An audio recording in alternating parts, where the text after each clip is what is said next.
Hello all my dear student, আশা করি সবাই তোমরা ভালো আছো।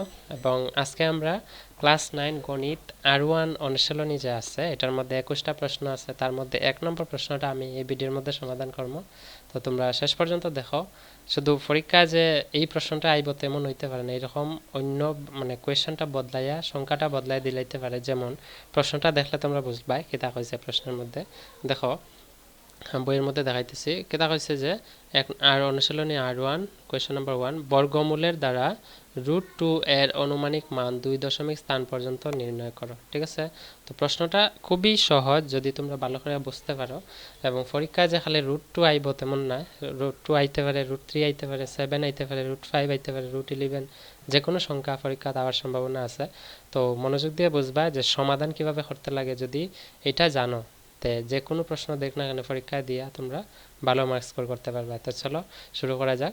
প্রথমে আমরা কথা হলো যে √2 যে জিনিসটা আছে এটার বর্গমূলের মাধ্যমে 2 অঙ্ক বিশিষ্ট অর্থাৎ 2 দশমিক স্থান পর্যন্ত কিভাবে আমরা নির্ণয় করব এটার পদ্ধতিটা।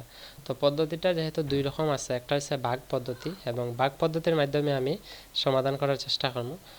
আর চলো আমরা সমাধান আগে করি। প্রথম কি আছে দেখো, √2 আছে। তো √2 ভাগ পদ্ধতির মাধ্যমে যদি করি, তো আমরা যেরকম ভাগ করি এরকম আমরা বসাইতে লাগবো। বসানোর পরে তোমরা একটা জিনিস খুব ভালো করে জানো যে যে কোনো একটা স্বাভাবিক সংখ্যার পরে আমরা দশমিক দিয়া যত খুশি ইচ্ছা আমরা শূন্য দিতে পারি, অর্থাৎ জিরো বসাইতে পারি।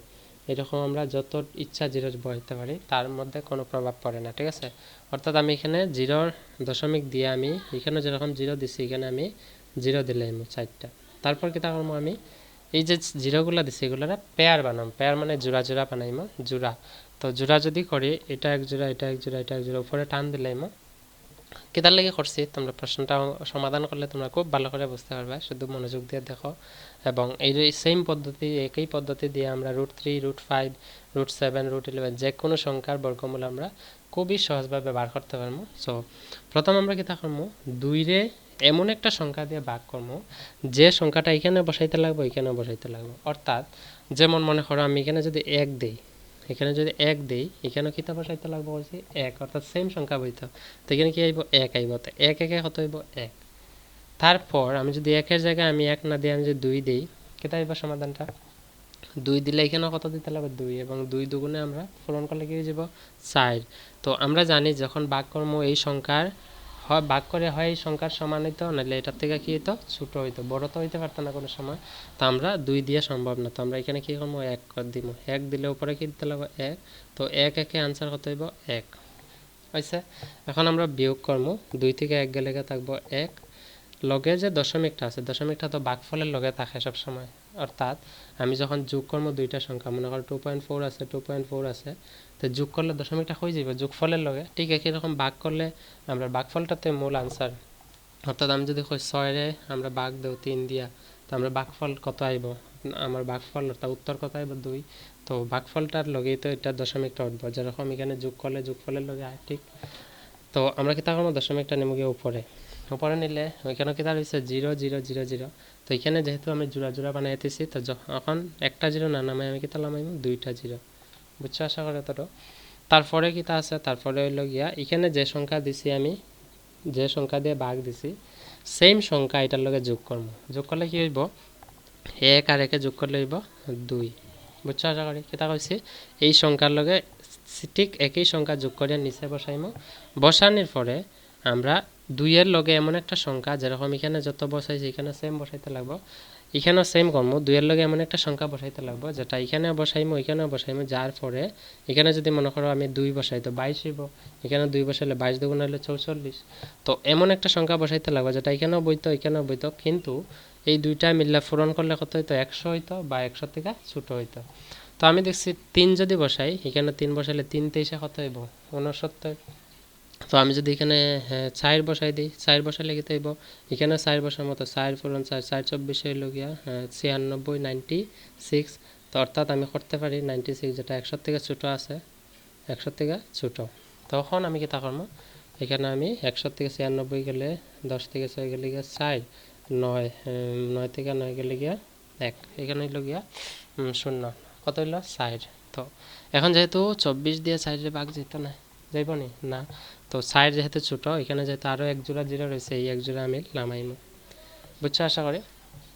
এবং 2 নম্বর বা 3 নম্বর পদ্ধতি ফরের স্টেপ কি আছে? ফরের স্টেপ হইল এখানে যে 2 বসাইছি এখানে 2 সেম থাকবো, কিন্তু ফরে যে নতুন সংখ্যাটা আইছে এখানে যেরকম পাইছে এই সংখ্যাটার লগে কিতা করছিলাম, সেম সংখ্যা যোগ করছিলাম। তো এখানেও যে সংখ্যাটা নতুন হয়েছে তার লগে সেম সংখ্যা যোগ করব, অর্থাৎ সাইডের লগে যদি সাইড যোগ করি কত হইব? আমার 8 হইব। অর্থাৎ 2 এর লগে কত হইব? সাইডের ডাবল অর্থাৎ 8। এখন আবার যেরকম 1 নম্বরও করছি সেম ভাবে কিতা, যে এখানে এমন একটা সংখ্যা বসাইমো যেটা এখানে বসাইমো, এখানেও বসাইমো, বসানোর পরে পূরণ করলে পরে 400 হইতো বা 400 থেকে ছোট হইতে লাগবে, যেটা বাগের নিয়ম আমরা।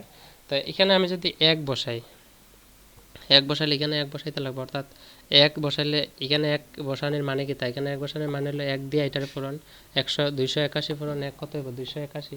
কিন্তু 400 নিচে খুব কম পড়ে, তো আমরা এখানে 2 বসাইলে কত হয় দেখিলাই, যদি 2 বসাই এখানে 2 বসাইতে লাগবে, তো 2 পূরণ 282 করলে আমরা রইব গিয়া 200 দুগুণে 400 আর 82 দুগুণে হইব গিয়া আমার 164। তো আমার যেহেতু 564 হয়ে যায়, 400 আছে আমার কাছে, তো 400 থেকে কিতা হয়ে যায়? বড় হয়ে যায়। তো অর্থাৎ আমি এখানে 2 দিতে পারতাম না, আমরা কত দেব? 1। তো এখানেও যদি 1 বসাই, আমার 281 পূরণ 1 কত হইব? 281। আনসার কত থাকবো? 10 থেকে 9 গেলে 1 গেলে 9, আর এখানে 9 থেকে 8 গেলে 1, এখানে 3 থেকে 2 গেলে 1, 119। তো আমি প্রশ্নটা তোমরা আবার দেখাই, এতটুকু করিয়া কিতা লাগে দেখাইতেছি, তোমরা ভালো করে দেখো। এখানে প্রশ্নত কিতা কইছে যে এর অনুমানিক মান √2 এর অনুমানিক মান 2 দশমিক স্থান পর্যন্ত, 2 দশমিক স্থান পর্যন্ত কথার অর্থ কিতা? 2 দশমিক স্থান পর্যন্ত কথার অর্থ হইছে আমরা যখন ভাগ করব, ভাগ করিয়া যে ভাগফলটা আইব এটার দশমিকের পরে 2 ঘর পর্যন্ত সমাধান করিয়া আমার রাখি দিতাম, ঠিক আছে? অর্থাৎ পরীক্ষায় আইতে পারে যে 3 দশমিক স্থান পর্যন্ত, অর্থাৎ যদি 3 দশমিক কইতো তো এটা আবার ভাগ করলাম না, এখানে সংখ্যা 1 এর ডাবল লিখলাম না, 282 আইলো না, এখানে আরেকটা সংখ্যা বসাইলাম না, যেটা এখানে আরো ডাবল জিরো দিলাম না, দিয়া সংখ্যা অনেক বড় আইলো না, আমরা 3 দশমিক স্থান পর্যন্ত পাইলাম না। যেহেতু আমার প্রশ্নের মধ্যে কইছে কিতা যে 2 দশমিক স্থান অর্থাৎ দশমিকের পরে 2 ঘর পর্যন্ত আমরা সমাধান করিয়া √2 এর অনুমানিক মান দেখাইতাম, তো এটা হইব গিয়ে আমরা সমাধান। আশা করি ভালো করে বুঝতে পারছো। ঠিক একইভাবে পরীক্ষায় দিতে পারে আমারে যে √3, √5, √7 এগুলার অনুমানিক মান বার করো। তো যদি আয় পরীক্ষায়, আমি গ্যারান্টি দিচ্ছি তোমরা পারবা, যদি ভিডিওটা ভালো করে আবার প্রথম থেকে দেখো, যারা বুঝছো না, বিশেষ করে যারা বুঝছো তো ভালো কথা। তো তোমরা চেষ্টা করবা এইগুলা পদ্ধতি, এই পদ্ধতি দিয়ে এইগুলার অনুমানিক মান বার করা, আর অবশ্যই পরীক্ষা তোমরা পারবা, এটা আমি আশা রাখছি। তো পরের ভিডিওর মধ্যে আমরা এই যেহেতু অনুশীলনী R1 এর মধ্যে টোটাল 21টা প্রশ্ন আছে, এবং 21টা প্রশ্নের মধ্যে এটা হচ্ছে 1 নম্বর, এবং তার সঙ্গে আমি আরও অনেক কিছু দিয়ে দিচ্ছি যেটা খুবই ইম্পর্টেন্ট, পরীক্ষা হওয়ার সম্ভাবনাটা খুবই বেশি। তো 21টা প্রশ্নের মধ্যে আমরা চেষ্টা করবো যত কম ভিডিওর মাধ্যমে আমি সমাধান দেওয়ার চেষ্টা করবো। তো আশা করি ভালো লাগছে তোমার ভিডিওটা, যদি ভালো লাগে অবশ্যই শেয়ার করো তোমরা বন্ধুদার লগে যারা স্পেশালি ক্লাস 9-এ পড়ে, ঠিক আছে? So that they can also avail the benefit, মানে তারা দেখিয়ে যেন লাভবান হইতে পারে, কারণ বিশেষ করে গ্রামাঞ্চলের ছেলেমেয়েরা অঙ্কের মধ্যে খুবই একটু কমজোরি থাকে।